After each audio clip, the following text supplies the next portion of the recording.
7वां अध्याय। श्री भरद्वाज जी बोले, सूत जी, मार्कंडेय मुनि ने मृत्यु को कैसे पराजित किया, ये मुझे बताइए। आपने पहले ये सूचित किया था कि वे मृत्यु पर विजयी हुए थे। सूत जी बोले, भरद्वाज जी, उस महान पुरातन इतिहास को आप और ये सभी ऋषि सुने। मैं कह रहा हूँ, अत्यंत पवित्र कुरुक्षेत्र में व्यासपीठ पर एक सुंदर आश्रम में स्नान तथा जप आदि समाप्त करके व्यवसान पर बैठे हुए शिष्यभूत मुनियों से घिरे हुए मुनिवर महर्षि कृष्ण दैव्यपायन से, जो वेद और वेदार्थों के तत्वक्ता तथा संपूर्ण शास्त्रों के विशेषज्ञ थे, परम धर्मात्मा शुकदेव जी ने हाथ जोड़कर उन्हें यथोचित रूप से प्रणाम कर इसी विषय को जानने के लिए प्रश्न किया था, जिसके लिए इन मुनियों के निकट आप पुण्य तीर्थ निवासी नरसिंह भक्त ने मुझसे पूछा है। श्री शुकदेव जी बोले, पिताजी, मार्कंडेय मुनि ने मृत्यु पर कैसे विजय पाई, ये कथा कहिए। इस समय मैं आपसे ही सुनना चाहता हूँ। व्यास जी बोले, महामते पुत्र, मार्कंडेय मुनि ने जिस प्रकार मृत्यु पर विजय पाई, मैं तुमसे कहता हूँ, सुनो। मुझसे कहे जाने वाले इस महान एवं उत्तम उपख्यानों को सभी मुनि और मेरे शिष्यगण भी सुने। भृगु जी के उनकी पत्नी ख्याति के गर्भ से मृगकुंडु नामक एक पुत्र हुआ। महात्मा मृगकुंडु की पत्नी सुमित्रा हुई। वो धर्म को जानने वाली, धर्मपरायणा, पति की सेवा में लगी रहने वाली थी। इसी के गर्भ से मृगकुंडु के पुत्र मेघावी मार्कंडेय जी हुए। ये भृगु के पौत्र महाभाग मार्कंडेय बचपन से ही बड़े बुद्धिमान थे। पिता के द्वारा जात कर्म आदि संस्कार कर देने पर माँ बाप के लाडले बालक मार्कंडेय जी क्रमशः बढ़ने लगे। उनके जन्म लेते ही किसी भविष्य वक्ता ज्योतिषी ने कहा था कि 12वां वर्ष पूर्ण होते ही इस बालक की मृत्यु हो जाएगी। ये सुनकर उनके माता पिता बहुत ही दुखी हुए। महामते, उन्हें देख देखकर उन दोनों का हृदय व्यथित होता रहता था। तथापि उनके पिता ने उनके नामकरण आदि सभी संस्कार किए। तत्पश्चात मेघावी बालक मार्कंडेय गुरु के घर ले जाया गया। वहां उनका उपनयन संस्कार हुआ। वहां वे गुरु की सेवा में तत्पर रहकर वेदाभ्यास करने में लगे रहे। वेद शास्त्रों का तथावत अध्ययन करके वह पुनः अपने घर लौट आए। घर आने पर बुद्धिमान महामुनि मार्कंडेय ने विनय पूर्वक माता पिता के चरणों में शीश झुकाया और तब से वे घर पर ही रहने लगे। शुकदेव, उस समय उन परम बुद्धिमान महात्मा एवं विद्वान पुत्र को देखकर माता पिता शोक से बहुत ही दुखी हुए। उन्हें दुखी देखकर महामती मार्कंडेय जी ने कहा, माँ, तुम बुद्धिमान पिताजी के साथ क्यों इस प्रकार निरंतर दुखी रहा करती हो? मैं पूछता हूँ, मुझसे अपने दुख का कारण बतलाओ। अपने पुत्र मार्कंडेय जी के इस प्रकार पूछने पर उस महात्मा की माता ने ज्योतिषी ने जो कुछ कहा था वो सब कह सुनाया। ये सुनकर मार्कंडेय मुनि ने माता पिता से कहा, माँ, तुम और पिताजी तनिक भी दुखी न हो। मैं तपस्या द्वारा अपने मृत्यु को दूर हटा दूंगा, इसमें संशय नहीं। मैं ऐसा तप करूंगा जिससे चिरंजीवी हो सकूं। इस प्रकार कहकर माता पिता को आश्वासन देकर वे अनेक ऋषियों से सुसेवित विल्लीपट नामक वन में गए। वहां पहुंचकर महामती मार्कंडेय जी ने मुनियों के साथ विराजमान अपने पितामह धर्मात्मा भृगु जी का दर्शन किया। उनके साथ ही अन्य ऋषियों का भी यथोचित अभिवादन करके धर्मपरायण मार्कंडेय जी ने मनोनिग्रह पूर्वक दोनों हाथ जोड़कर भृगु जी के समक्ष खड़े हो गए। महामती भृगु जी ने अपने बालक पौत्र महाभाग मार्कंडेय को, जिसकी आयु प्राय बीत चुकी थी, देखकर कहा, वत्स्य, तुम यहाँ कैसे आए? अपने माता पिता और बांधव जनों का कुशल कहो तथा ये भी बतलाओ कि यहाँ तुम्हारे आने का कारण क्या है। भृगु जी के इस प्रकार पूछने पर महाप्राज्ञ मार्कंडेय जी ने उनसे उस समय ज्योतिषी की कही हुई सारी बातें सुनाई। पौत्र की बातें सुनकर भृगु जी ने पुनः कहा, महाबुद्धे, ऐसी स्थिति में तुम कौन सा कर्म करना चाहते हो? मार्कंडेय जी बोले, भगवान, मैं इस समय प्राणियों का अपहरण करने वाले मृत्यु को जीतना चाहता हूँ, इसीलिए आपके शरण में आया हूँ। इस उद्देश्य की सिद्धि के लिए आप ही मुझे कोई उपाय बताएं। भृगु जी बोले, पुत्र, बहुत बड़ी तपस्या के द्वारा भगवान नारायण की आराधना किए बिना कौन मृत्यु को जीत सकता है, इसलिए तुम तपस्या द्वारा उन्हीं की अर्चना करो। भक्तों के प्रियतम और देवताओं में सर्वश्रेष्ठ उन अनंत अजन्मा अच्युत पुरुषोत्तम भगवान विष्णु की शरण में जाओ। वत्स्य, पूर्व काल में नारद मुनि भी महान तप द्वारा ही उन्हीं अनामय भगवान नारायण की शरण में गए थे। महाभाग, ब्रह्मपुत्र नारद जी उन्हीं की कृपा से जरा और मृत्यु को शीघ्र ही जीतकर दीर्घायु हो सुखपूर्वक रहते हैं। पुत्र, उस कमल लोचन नरसिंह स्वरूप भगवान जनार्दन के बिना कौन मनुष्य कहाँ मृत्यु की सत्ता का निवारण कर सकता है। तुम निरंतर उन्हीं अनंत अजन्मा विजयी कृष्णवन लक्ष्मीपति गोविंद गोपति भगवान विष्णु की शरण में जाओ। वत्स, यदि तुम सदा उन महान देवता भगवान नरसिंह की पूजा करते रहोगे तो सदा के लिए मृत्यु पर विजय प्राप्त कर लोगे, इसमें संशय नहीं। व्यास बोले, पितामह, भृगु के इस प्रकार कहने पर महान तेजस्वी मार्कंडेय जी ने उनसे विनय पूर्वक कहा।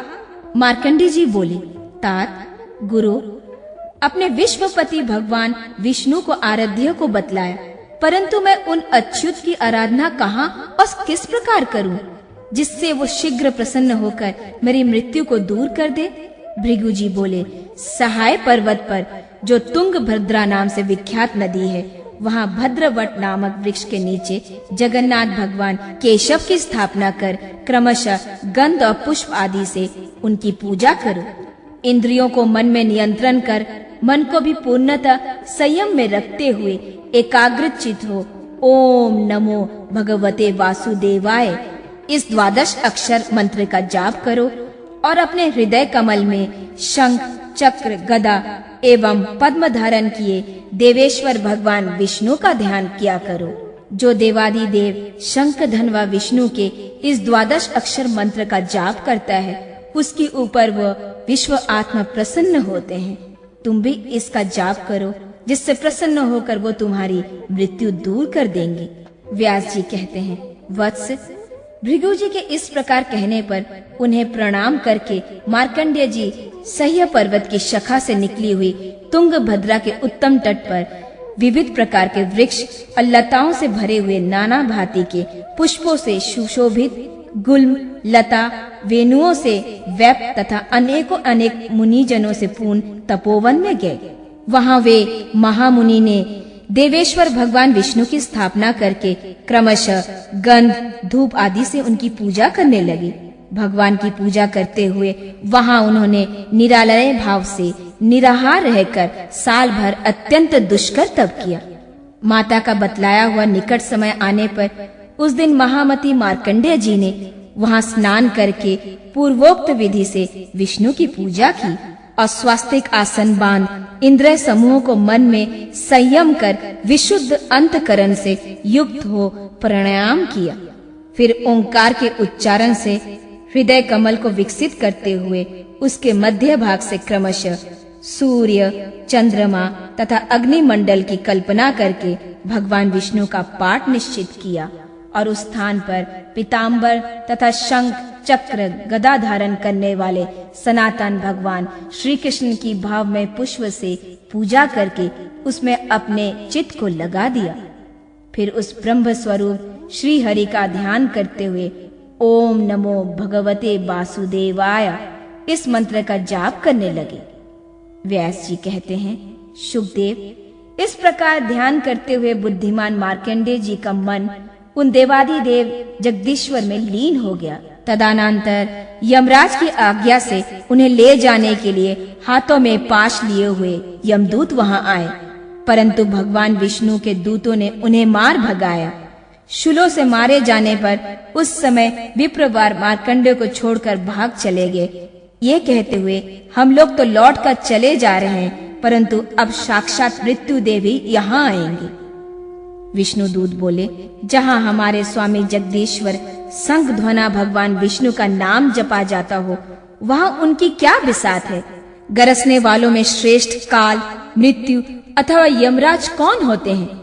व्यास जी कहते हैं, यमदूतों के लौटने के बाद साक्षात मृत्यु ने वहां आकर उन्हें यमलोक चलने को कहा, परंतु श्री विष्णु के दूतों के डर से वो महात्मा मार्कंडे के आसपास ही घूमते रह गए, उन्हें स्पर्श करने का साहस ना कर सके। इधर विष्णु दूत भी शीघ्र ही लोहे के मुसल उठाकर खड़े हो गए। उन्होंने अपने मन में ये निश्चय कर लिया था कि आज हम लोग विष्णु की आज्ञा से मृत्यु का वध कर डालेंगे। तत्पश्चात महामती मार्कंडे जी ने भगवान विष्णु में चित्त लगाए उन देवादि देव जनार्दन को प्रणाम करते हुए स्तुति करने लगे। भगवान विष्णु ने ही वो स्तोत्र उस महात्मा के कान में कह दिया। उसी सुभाषित स्तोत्र द्वारा उन्होंने मनोयोग पूर्वक भगवान लक्ष्मीपति की स्तुति की। मार्कंडे जी बोले, जो सहस्त्र नेत्रों से युक्त इंद्रियों के स्वामी पुरातन पुरुष तथा पद्मनाभ अपनी नाभि से ब्रह्मांडीय कमल को प्रकट करने वाले हैं, उन नारायण देव को मैं प्रणाम करता हूँ। मृत्यु मेरा क्या कर लेगा? मैं अनंत, अजन्मा, अविकारी, गोविंद, कमल नयन भगवान केशव के शरण में आया हूँ। अब मृत्यु मेरा क्या कर लेगा? मैं संसार की उत्पत्ति के स्थान सूर्य के समान प्रकाशमान इंद्रजित वासुदेव सर्वव्यापी देवता भगवान दामोदर के शरण में आया हूँ। मृत्यु मेरा क्या कर सकेगा? जिसका स्वरूप अव्यक्त है, जो विकारों से रहित है, उन शंख चक्रधारी भगवान अधोक्षज की शरण में आ गया हूँ। मृत्यु मेरा क्या कर लेगा? मैं वराह, वामन, विष्णु, नरसिंह, जनार्दन एवं माधव की शरण में आया हूँ। मृत्यु मेरा क्या कर सकेगा? मैं पवित्र, पुष्कर रूप अथवा पुष्कल, पूर्ण रूप, कल्याण बीज, जगत प्रतिपालक एवं लोकनाथ भगवान पुरुषोत्तम की शरण में आया हूँ। अब मृत्यु मेरा क्या कर सकेगा? जो समस्त भूतों के आत्मा, महात्मा, परमात्मा एवं जगत के योनि उत्पत्ति के स्थान होते हुए भी स्वयं अयोनिज है, उन भगवान विश्व रूप की शरण में आया हूँ। मृत्यु मेरा क्या कर सकेगा? जिसके सहस्त्रों मस्तक हैं, जो व्यक्ता व्यक्त स्वरूप हैं, उन महायोगी सनातन देव की शरण में आया हूँ। अब मृत्यु मेरा क्या कर सकेगा? महात्मा मार्कंडे के द्वारा उच्चारित हुए उस स्रोत को सुनकर विष्णु दूतों द्वारा पीड़ित हुए मृत्यु देव वहां से भाग चले गए। इस प्रकार बुद्धिमान मार्कंडेय ने मृत्यु पर विजय पाई। सच है, कमल लोचन भगवान नरसिंह के प्रसन्न होने पर कुछ भी दुर्लभ नहीं रह जाता। स्वयं भगवान विष्णु ने ही मार्कंडेय जी के हित के लिए मृत्यु को शांत करने वाले इस परम पावन मंगलमय मृत्युंजय स्रोत का उपदेश दिया था, जो नित्य नियम पूर्वक पवित्र भाव से भक्ति युक्त होकर साय, प्रातः और मध्य तीनों समय स्तोत्र का पाठ करता है। भगवान अच्युत में चित्त लगाने वाला उस पुरुष का अकाल मरण नहीं होता। योगी मार्कंडेय ने अपने हृदय कमल में सूर्य से भी अधिक प्रकाशमान सनातन पुराण पुरुष आदि देव नारायण का चिंतन करके तत्काल मृत्यु पर विजय प्राप्त कर ली थी। श्री व्यास जी बोले, विष्णु दूतों के द्वारा अत्यंत पीड़ित हुए मृत्यु देव और यमदूत अपने राजा यम के भवन में जाकर बहुत रोने कलपने लगे। मृत्यु और यमदूत बोले, राजन, आपके आगे हम जो कुछ कह रहे हैं, हमारी इन बातों को आप सुने। हम लोगों ने आपकी आज्ञा के अनुसार यहाँ से जाकर मृत्यु को तो दूर ठहरा दिया और स्वयं भृगु के पौत्र ब्राह्मण मार्कंडे के समीप गए, परंतु सत्य पुरुष शिरोमणि वह उस समय एकाग्रचित होकर किसी देवता का ध्यान कर रहा था। महामते, हम सभी लोग उसके पास तक पहुंच भी नहीं पाए, क्योंकि बहुत से महाकाय पुरुष मुसल से हमें मारने लगे। तब हम लोगों को लौटना पड़ा, परंतु ये देखकर मृत्यु देव वहां फिर पधारे। तब हमें डांट फटकार कर उन लोगों ने उन्हें भी मूसलों से मारा।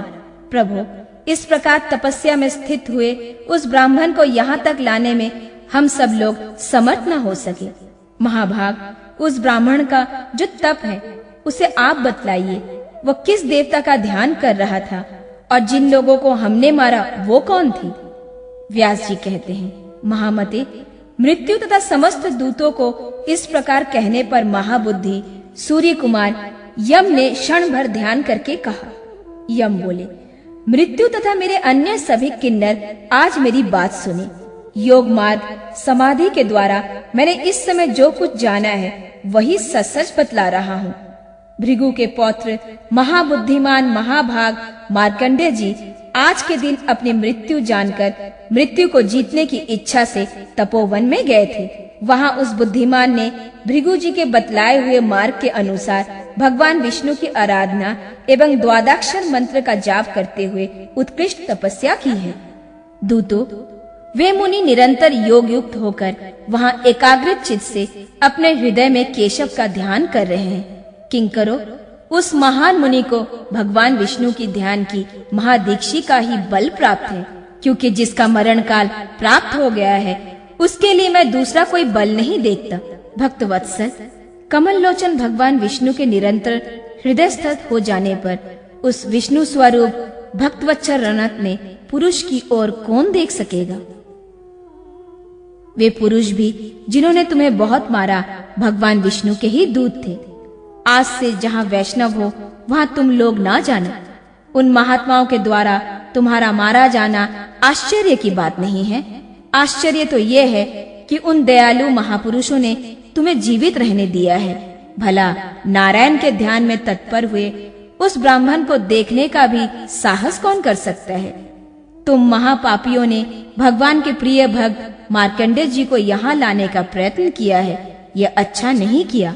आज से तुम लोग मेरी आज्ञा मानकर उन महात्माओं के पास मत जाना जो महादेव भगवान नरसिंह की उपासना करते हो। व्यास जी कहते हैं, शुकदेव, यम ने अपने सामने खड़े हुए मृत्युदेव और दूतों को इस प्रकार कहकर नरक में पड़े हुए पीड़ित मनुष्यों की ओर देखा तथा अत्यंत कृपा एवं विशिष्ट विष्णु भक्त से युक्त होकर नारकीय जीवों पर अनुग्रह करने के लिए जो बातें कही उन्हें तुम सुनो। नरक में यातना सहते हुए जीवों से यम ने कहा, पाप से कष्ट पाने वाले जीव, तुम क्लेश नाशक भगवान केशव की पूजा क्यों नहीं करते? पूजन संबंधी दिव्यों को ना मिलने पर केवल जल मात्र से भी पूजित होने पर भगवान पूजक को अपना लोक तक दे डालते हैं। उनकी पूजा तुमने क्यों नहीं की? कमल के समान लोचनों वाले नरसिंह रूपधारी जो भगवान ऋषिकेश स्मरण मात्र से ही मनुष्य को मुक्ति देने वाले हैं, उनकी पूजा तुमने क्यों नहीं की? नरक में पड़े हुए जीवों के प्रति यूं कहकर विष्णु भक्ति से युक्त सूर्य नंदन यम ने अपने किंकरों से पुनः कहा, किंकरों, अविनाशी विश्व आत्मा भगवान विष्णु ने नारद जी से जैसे कहा था और अन्य वैष्णवों को और सिद्धों को जैसे सदा ही सुना गया है, वह अत्यंत ही उत्तम भगवान है। मैं प्रसन्न होकर तुम लोगों से शिक्षा के लिए कह रहा हूँ। तुम सभी भगवान के शरणागत होकर सुनो। भगवान कहते हैं, हे कृष्ण कृष्ण कृष्ण, जिस प्रकार जो मेरा नित्य स्मरण करता है उसको मैं उसी प्रकार नरक से निकाल लेता हूँ, जैसे जल को भेद कर कमल बाहर निकल आता है। पुंडरीकाक्ष देवेश्वर नरसिंह त्रिविक्रम, मैं आपकी शरण में पड़ा हूँ। यूं जो कहता है उसका मैं उद्धार कर देता हूँ। देवादिदेव जनार्दन, मैं आपकी शरण में आया हूँ। इस प्रकार जो मेरे शरणागत होता है मैं उसे क्लेश मुक्त कर देता हूँ। व्यास जी कहते हैं, वत्स, यमराज जी के कहे हुए इस बात को सुनकर नरक में पड़े हुए जीव कृष्ण कृष्ण नरसिंह इत्यादि भगवान के नाना नाम को जोर से उच्चारण करने लगे। नारकीय जीव वहां ज्यों ज्यों भगवान के कीर्तन करने लगे त्यों त्यों वो पापों से मुक्त होने लगे। इस तरह भक्ति भाव से पूर्ण हो वह इस प्रकार कहने लगी। नरकास्थ जीव बोले, ओम, जिनका नाम कीर्तन करने से नरक की ज्वाला तत्काल शांत हो जाती है, उन महात्मा भगवान केशव को नमस्कार है, जो यज्ञों के ईश्वर है, आदि मूर्ति, शांति स्वरूप और संसार के स्वामी है। उन भक्त प्रिय विश्व पालक भगवान विष्णु को नमस्कार है। अनंत अप्रेमीय नरसिंह रूप शंख चक्र गदा धारण करने वाले लोक गुरु आप श्री नारायण को नमस्कार। वेदों के प्रिय महान एवं विशिष्ट गति वाले भगवान को नमस्कार। तर्क के अविषय वेद स्वरूप पृथ्वी को धारण करने वाले भगवान वराह को प्रणाम। ब्राह्मण कुल में अवितीर्ण वेद वेदांतों के ज्ञाता अनेक विषयों का ज्ञान रखने वाला कांतिमान भगवान वामन को नमस्कार। बलि को बांधने वाला वेद के पालक देवताओं के स्वामी व्यापक परमात्मा आप वामन रूपधारी विष्णु भगवान को प्रणाम है। शुद्ध द्रव्य में शुद्ध स्वरूप भगवान चतुर्भुज को नमस्कार है। दुष्ट क्षत्रियों को अंत करने वाला जामदग्नि भगवान परशुराम को प्रणाम। रावण का वध करने वाला आप महात्मा श्री राम को नमस्कार। गोविंद आपको बारंबार प्रणाम। इस दुर्गंधपूर्ण नरक से हमारा उद्धार करें। व्यास जी कहते हैं, शुकदेव, इस प्रकार नरक में पड़े हुए जीवों ने जब भक्ति पूर्वक भगवान विष्णु का कीर्तन किया, तब उन महात्माओं की नरक पीड़ा तत्काल दूर हो गई। वे सभी अपने अंगों में दिव्य गंध का अनुलेप लगाए दिव्य वस्त्र और भूषणों से विभूषित हो श्री कृष्ण स्वरूप हो गए। फिर भगवान विष्णु के किंकर यमदूतों को भगाकर उन्हें दिव्य विमानों पर बिठाकर विष्णु धाम को ले गए। विष्णु दूतों द्वारा सभी नरकास जीवों को विष्णु लोक में ले गए। जाने पर यमराज जी पुनः भगवान विष्णु को प्रणाम किया। जिनके नाम कीर्तन से नरक में पड़े हुए जीव विष्णु धाम को चले गए, उन गुरुदेव नरसिंह भगवान को मैं सदा प्रणाम करता हूँ। उन अमित तेजस्वी नरसिंह रूप भगवान विष्णु को प्रणाम करते हैं, उन्हें भी मेरा बार बार नमस्कार है। उग्र नरक गणों को शांत और सभी तंत्र आदि को विपरीत दिशा में पड़े देखकर यमराज स्वयं ही पुनः अपने दूतों को शिक्षा देने के लिए मन में विचार करते हैं। श्री व्यास जी बोले, अपने किंकरों को हाथ में पाश लिए कहीं जाने को उद्यत देखकर यमराज उसके कानों में कहते हैं, दूत, तुम भगवान मधुसूदन की शरण में गए हुए प्राणियों को छोड़ देना, क्योंकि मेरी प्रभुता दूसरे मनुष्य पर ही चलती है। वैष्णवों पर मेरा प्रभुत्व नहीं है। देव पूजित ब्रह्मा जी ने मुझे यम कहकर लोगों के पुण्य पाप का विचार करने के लिए नियुक्त किया है। जो विष्णु और गुरु से विमुख है, मैं उन्हीं मनुष्यों का शासन करता हूँ। जो श्री हरि के चरणों में शीश झुकाने वाले हैं, उन्हें तो मैं स्वयं ही प्रणाम करता हूँ। भगवतों के चिंतन एवं स्मरण में अपना मन लगाकर मैं भी भगवान वासुदेव से अपनी सुगति चाहता हूँ। मैं मधुसूदन के वश में हूँ, स्वतंत्र नहीं हूँ। भगवान विष्णु मेरा भी नियंत्रण करने में समर्थ है। जो भगवान से विमुख है, उसे कभी सिद्धि या मुक्ति नहीं प्राप्त हो सकती। विष अमृत हो जाए, ऐसा कभी संभव नहीं है। लोहा सैकड़ों वर्ष तक आग में तपाया जाए तो भी कभी सोना नहीं हो सकता। चंद्रमा की कलंकित कांति कभी निष्कलंक नहीं हो सकती। वो कभी सूर्य के समान प्रकाशमान नहीं हो सकती। परंतु जो अनन्यचित्त होकर भगवान विष्णु के चिंतन में लगा है, वह मनुष्य अपने शरीर से अत्यंत मलिन होने पर भी बड़ी शोभा पाता है। महान लोक तत्व का अच्छी तरह विचार करने पर भी यही निश्चित होता है कि भगवान की उपासना के बिना सिद्धि नहीं प्राप्त हो सकती। इसलिए देवगुरु बृहस्पति के ऊपर सुदृढ़ अनुकंपा करने वाले भगवत चरणों का तुम लोग मोक्ष के लिए स्मरण करते रहो। जो लोग सैकड़ों पुण्य के फल स्वरूप इस सुंदर मनुष्य शरीर को पाकर भी व्यर्थ विषय सुखों में रमण करते हैं, मोक्ष पथ का अनुसरण नहीं करते हैं, वे मानो राख के लिए जल्दी जल्दी चंदन की लकड़ियों को फूंक रहे हैं।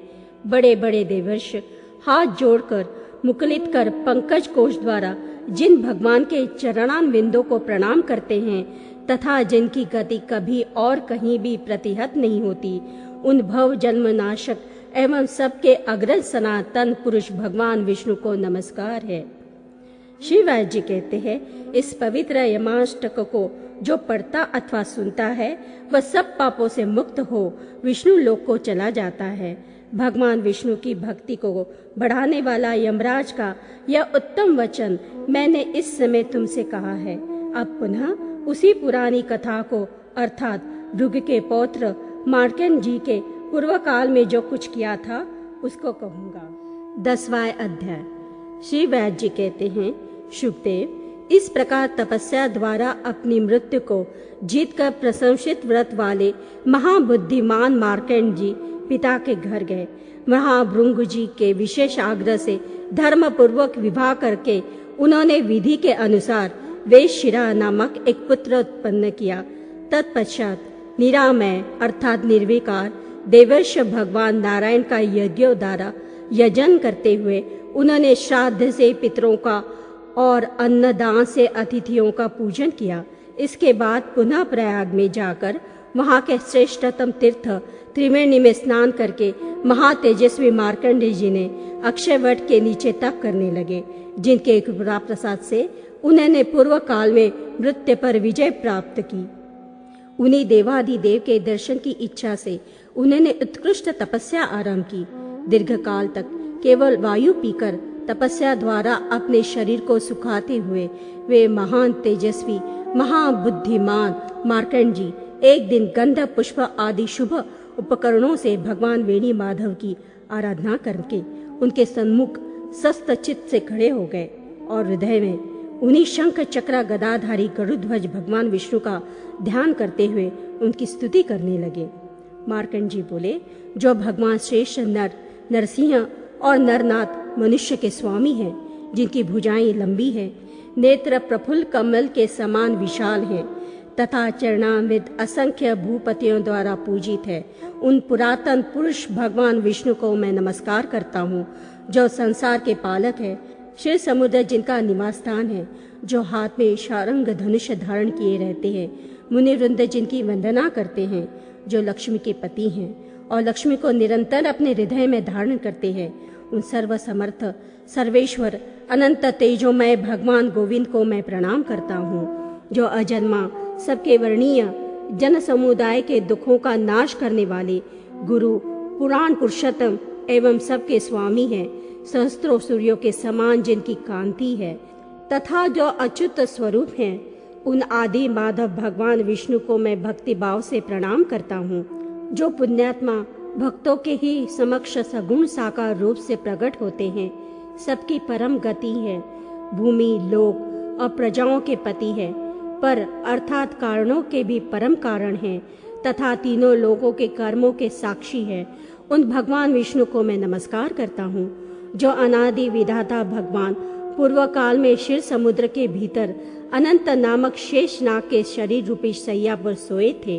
क्षीर सिंधु की तरंगों के जल कणों से अभिषिक्त होने वाले उन लक्ष्मी निवास भगवान केशव को मैं प्रणाम करता हूँ, जिन्होंने नरसिंह स्वरूप धारण किया है, जो महान देवता हैं, मूर दैत्य के शत्रु हैं, मधु तथा कैटभ नामक दैत्यों का अंत करने वाले हैं और समस्त लोगों की पीड़ा दूर करने वाले एवं हिरण्यगर्भ है, उन भगवान विष्णु को मैं सदा नमस्कार करता हूँ, जो अनंत अव्यक्त इंद्रियातीत सर्वव्यापी और अपने विभिन्न रूपों में स्वयं ही प्रतिष्ठित है तथा योगेश्वर गण जिनके चरणों में सदा ही मस्तक झुकाते हैं, उन भगवान जनार्दन को मैं भक्ति पूर्वक निरंतर प्रणाम करता हूँ, जो आनंदमय एक अद्वितीय रजोगुण से रहित ज्ञान स्वरूप वृंदा यानी लक्ष्मी के धाम और योगियों द्वारा पूजित है, जो अणु से भी अत्यंत अणु और वृद्धि से क्षय से शून्य है,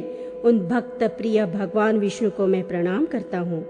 श्री व्यास जी कहते हैं, वत्स, इस प्रकार स्तुति समाप्त होने पर उस तीर्थ में तपस्या करने वाले उन महाभाग मार्कंड जी से आकाशवाणी ने कहा, ब्राह्मण, क्यों क्लेश उठा रहे हो? तुम्हें जो भगवान माधव का दर्शन नहीं हो रहा है, वो अभी तक जब तक तुम समस्त तीर्थों में स्नान नहीं कर लेते। उनके यूं कहने पर महामती मार्कंड जी ने समस्त तीर्थों में स्नान किया, परंतु जब फिर भी दर्शन नहीं हुआ, तब उन्होंने आकाशवाणी को लक्ष्य करके कहा, जो कार्य करने से समस्त तीर्थों में स्नान करना सफल होता है अथवा समस्त तीर्थों में स्नान का फल मिल जाता है, वो कार्य मुझे प्रसन्न होकर आप बतलाइए। आप जो भी हो, आपको नमस्कार है।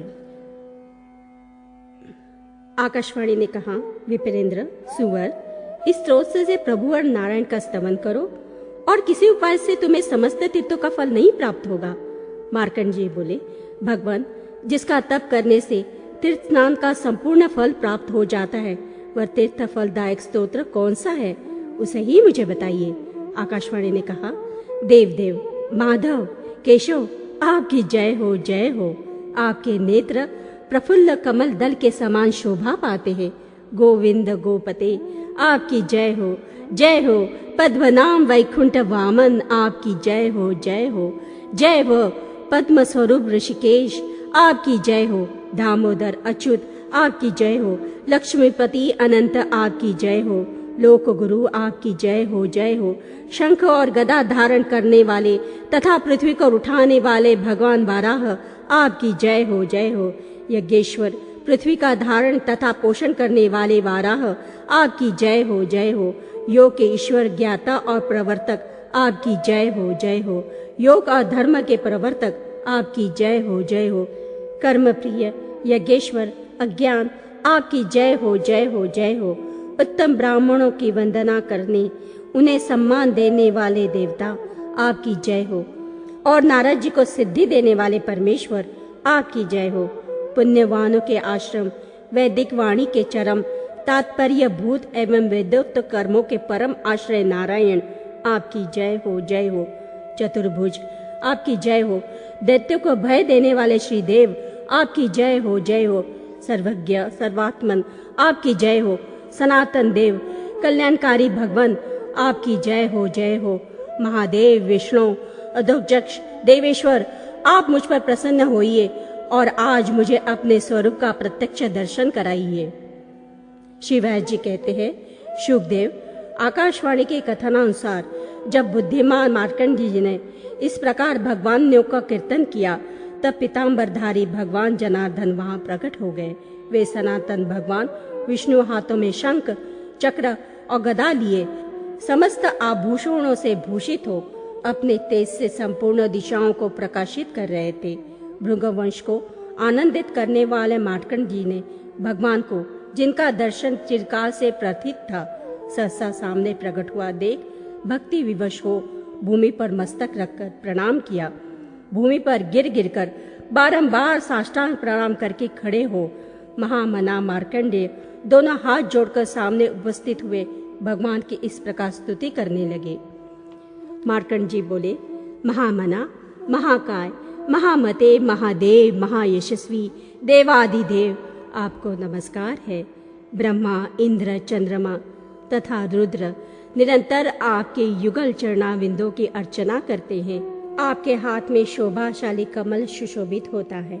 आपने दैत्यों के शरीरों को मसल डाला है। आपको नमस्कार है।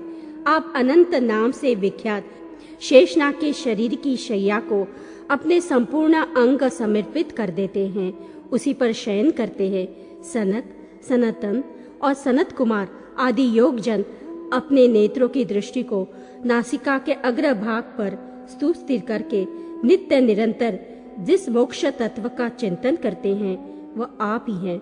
गंधर्व, विद्याधर, यक्ष, किन्नर और किम पुरुष प्रतिदिन आपके ही दिव्य सुयश का गायन करते हैं।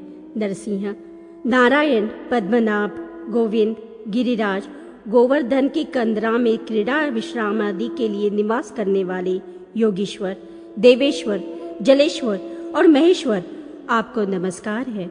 योगधर, महामायाधर, विद्याधर, यशोधर, कीर्तिधर तत्वादि तीनों गुणों के आश्रय, त्रितत्वधारी तथा ग्राह्य पतादि तीनों अग्नियों को धारण करने वाले देव, आपको प्रणाम है। आप ऋग, साम, यजुष इन तीनों वेदों के परम प्रतिपाद्य, त्रिनिकेत तीनों लोगों के आश्रय, त्रिसुपर्ण मंत्र रूप और त्रितंडधारी है, ऐसे आपको प्रणाम है। सिग्न मेघ की आभा के सदृश सुंदर श्याम कांति से सुशोभित पीताम्बरधारी, किरीट, वलय, केयूर और हारों में जटित मणि रत्नों की किरणों से समस्त दिशाओं को प्रकाशित करने वाले नारायण देव, आपको नमस्कार है। सुवर्ण और मणियों से बने हुए कुंडलों द्वारा अलंकृत कपालों वाले इस मधुसूदन विश्वमूर्ते, आपको प्रणाम है। लोकनाथ, यज्ञेश्वर, यज्ञ प्रिय, तेजोमय, भक्ति प्रिय वासुदेव, पापहारिन, आराध्य देव पुरुषोत्तम, आपको नमस्कार है। श्री व्यास जी बोले, इस प्रकार स्तवन सुनकर देव देव भगवान जनार्दन ने प्रसन्नचित होकर मार्कंडेय जी से कहा। श्री भगवान बोले, वत्स, मैं तुम्हारे महान तप और फिर स्तोत्र पाठ से तुम पर बहुत प्रसन्न हूँ। महाबुद्धे, इस समय तुम्हारा सारा पाप नष्ट हो चुका है। विपेंद्र, मैं तुम्हारे सम्मुख वर देने के लिए उपस्थित हूँ, वर मांगो। ब्राह्मण, जिसने तप नहीं किया है ऐसा कोई भी मनुष्य अनायास ही मेरा दर्शन नहीं पा सकता। मार्कंड जी बोले, देवेश्वर, इस समय आपके दर्शन से मैं कृतार्थ हो गया। जगतपते, अब तो मुझे एकमात्र अपनी अविचल भक्ति ही दीजिए। माधव, श्रीपते, ऋषिकेश, यदि आप मुझ पर प्रसन्न हैं तो मुझे चिरकालिक आयुष्य दीजिए, जिससे मैं चिरकाल तक आपकी आराधना कर सकूं। श्री भगवान बोले, मृत्यु को तो तुम पहले ही जीत चुके हो, अब चिरकालिक आयुष्य भी तुम्हें प्राप्त हुई, साथ ही मेरी मुक्तिदायिनी अविचल वैष्णवी भक्ति भी तुम्हें प्राप्त हो। महाभाग, यह तीर्थ आज से तुम्हारे ही नाम से विख्यात होगा। अब पुनः तुम क्षीर समुद्र में योग निद्रा का आश्रय लेकर सोए हुए मेरा दर्शन पाओगे। श्री व्यास जी बोले, यूं कहकर कमल लोचन भगवान विष्णु वही अदृश्य हो गए। धर्मात्मा, साधु शिरोमणि, तपोधन मार्कंड जी भी शुद्ध स्वरूप देव देवेश्वर मधुसूदन का ध्यान, पूजन, जप और नमस्कार करते हुए वहीं रहकर मुनियों को पवित्र वेद शास्त्र, अखिल पुराण, विविध प्रकार की गाथाएं, पावन इतिहास और पृथ्वी तत्व भी सुनाने लगे। तदनंतर किसी भी समय भगवान पुरुषोत्तम के कहे हुए वचनों को स्मरण कर वे शास्त्र वेत्ताओं में श्रेष्ठ उग्र तेजस्वी मुनि उन सुरेश्वर भगवान श्री हरि का दर्शन करने के लिए घूमते हुए समुद्र की ओर चले। हृदय में भगवान की भक्ति धारण किए चिरकाल तक परिश्रम पूर्वक चलते चलते क्षीर सागर में पहुंचकर उन भृंग के पौत्र ने नागराज के शरीर रूपी पर्यंक पर निद्रामग्न हुए सुरेश्वर भगवान अध्याय। व्यास जी बोले, शुकदेव, तदनंतर मार्कंड जी शेष शैया पर सोए हुए उन चराचर गुरु जगदीश्वर भगवान विष्णु को प्रणाम करके उनका स्तमन करने लगे। मार्कंड जी बोले, भगवान विष्णु, आप प्रसन्न हो। पुरुषोत्तम, आप प्रसन्न हो। देव देवेश्वर गरुड़ध्वज, आप प्रसन्न हो, प्रसन्न हो। लक्ष्मीपते विष्णु धरणीधर, आप प्रसन्न हो, प्रसन्न हो। लोकनाथ आदि परमेश्वर, आप प्रसन्न हो, प्रसन्न हो। कमल के समान नेत्रों वाले सर्व देवेश्वर, आप प्रसन्न हो, प्रसन्न हो। समुद्र मंथन के समय मंदर पर्वत को धारण करने वाले मधुसूदन, आप प्रसन्न हो, प्रसन्न हो। लक्ष्मीकांत भुवनपते, आप प्रसन्न हो, प्रसन्न हो। आदि पुरुष महादेव केशव, आप मुझ पर प्रसन्न हो, प्रसन्न हो। कृष्ण, अनचिंतनीय कृष्ण, अव्यय विष्णु, विश्व के रूप में रहने वाले एवं व्यापक व्यक्त होते हुए भी अव्यक्त परमेश्वर, आपकी जय हो। आपको मेरा प्रणाम है। अजय देव, आपकी जय हो, जय हो। अविनाशी सत्य, आपकी जय हो, जय हो। सबका शासन करने वाले काल, आपकी जय हो, जय हो।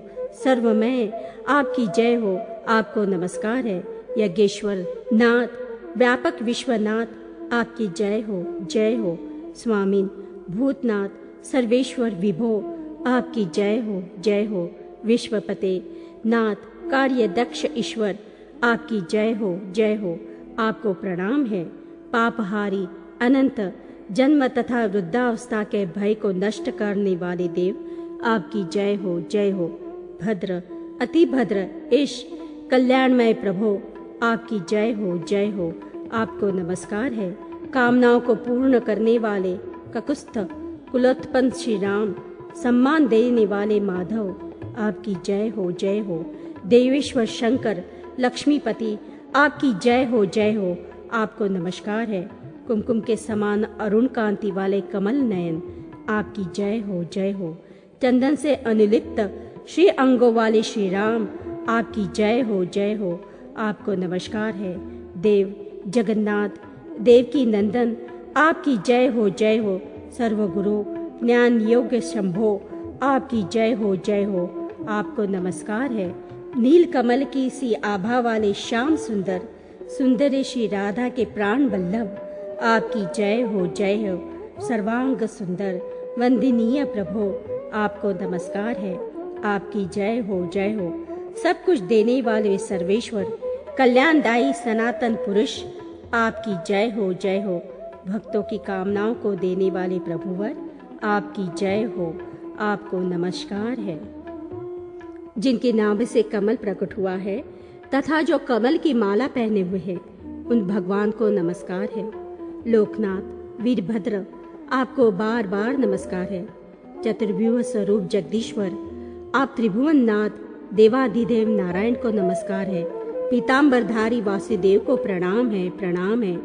शारंग धनुष धारण करने वाले नरसिंह स्वरूप आप भगवान विष्णु को नमस्कार है, नमस्कार है। भुवनेश्वर चक्रधारी विष्णु, कृष्ण, राम और भगवान शिव के रूप में वर्तमान आपको बारंबार नमस्कार है। सबके स्वामी श्रीधर, अच्युत, वेदांत शास्त्र के द्वारा जानने योग्य आप अनंत रहित भगवान विष्णु को बारंबार नमस्कार है। लोकाध्यक्ष जगत पूज्य परमात्मन, आपको नमस्कार है। आप ही समस्त संसार की माता और आप ही संपूर्ण जगत के पिता है। आप पीड़ितों के सुहृदय हैं। आप सबके मित्र, प्रियतम, पिता के भी पितामह, गुरु, गति, साक्षी, पति और परम आश्रय हैं।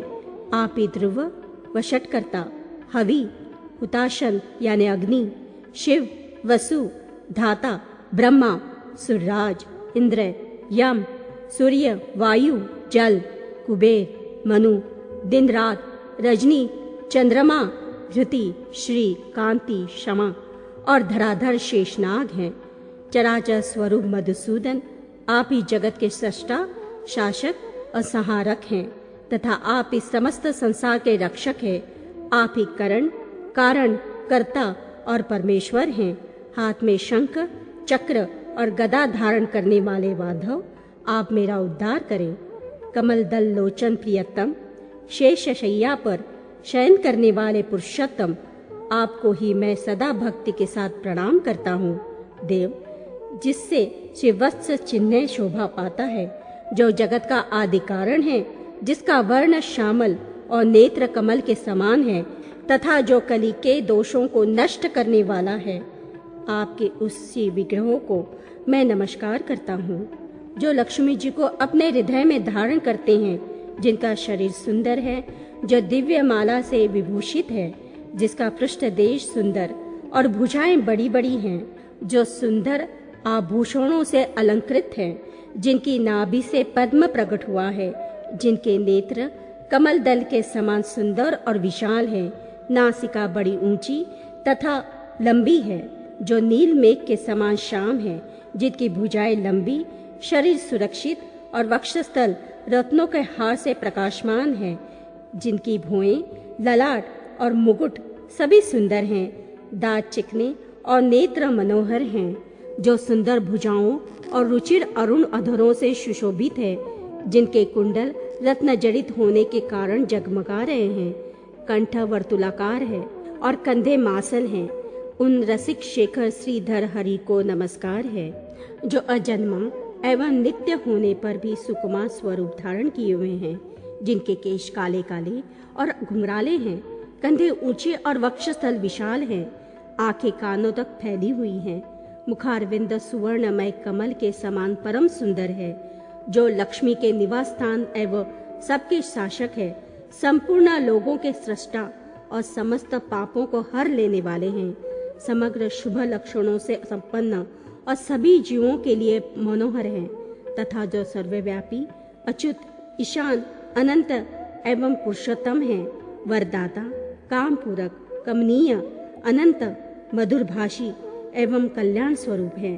उन निरामय भगवान नारायण श्री हरि को मैं सदा हृदय से नमस्कार करता हूँ। भक्त वत्सल विष्णु, मैं सदा आपको मस्तक झुकाकर प्रणाम करता हूँ।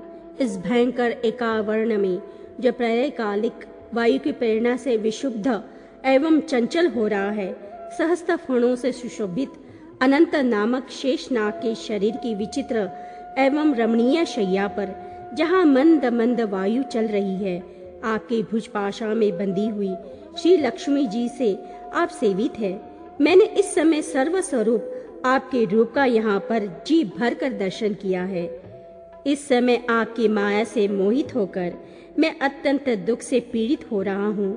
दुख रूपी पंकज से भरे हुए व्याधिपूर्ण एवं अवलंब शून्य इस एकावर्ण में समस्त स्थावर जंगम नष्ट हो चुके हैं। सब और शून्यमय अपार अंधकार छाया हुआ है। मैं इसके भीतर शीत, आतप, जरा, रोग, शोक और तृष्णा आदि के द्वारा सदा चिरकाल से अत्यंत कष्ट पा रहा हूँ। तात, अच्युत, इस भवसागर में शोक और मोह रूपी ग्रह से ग्रस्त होकर भटक रहा हूँ। आज मैं यहाँ देववश आपके चरण कमलों के निकट आ पहुँचा हूँ।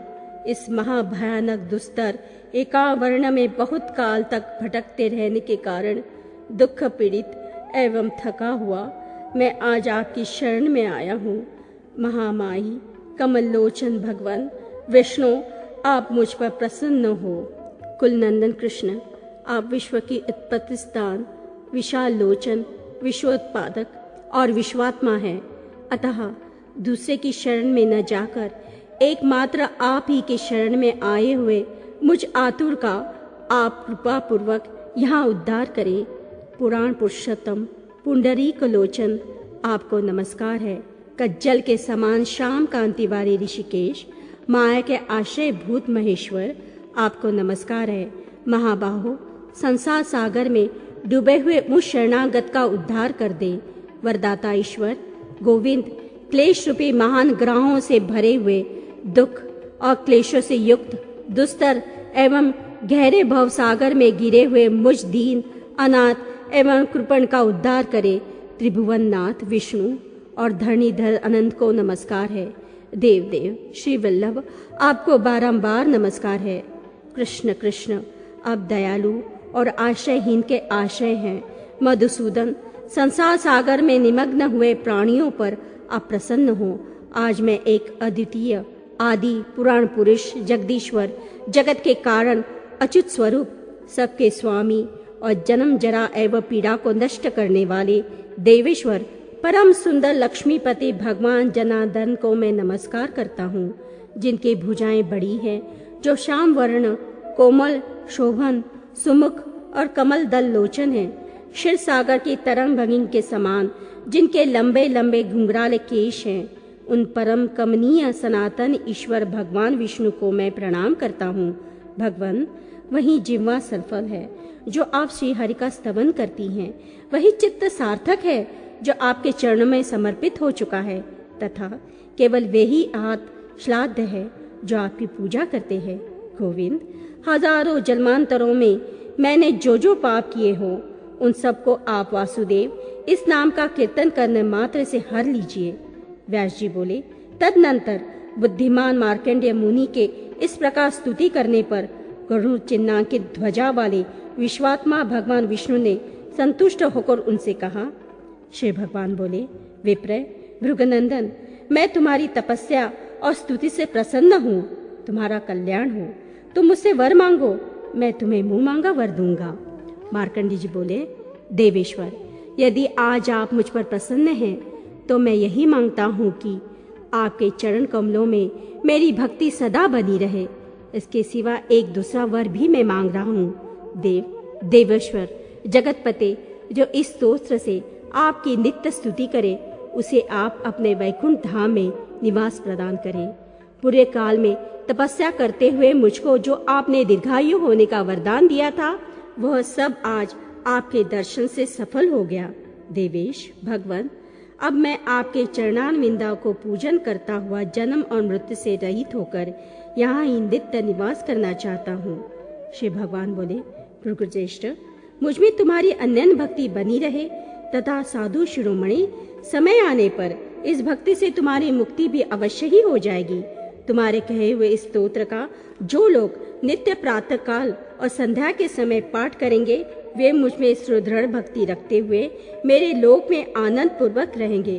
भृगुश्रेष्ठ, मैं दांत स्ववश होने पर भी भक्तों में वश में रहता हूँ, अतः तुम जहाँ जहाँ रहकर मेरा स्मरण करोगे, वहाँ वहाँ मैं पहुँच जाऊंगा।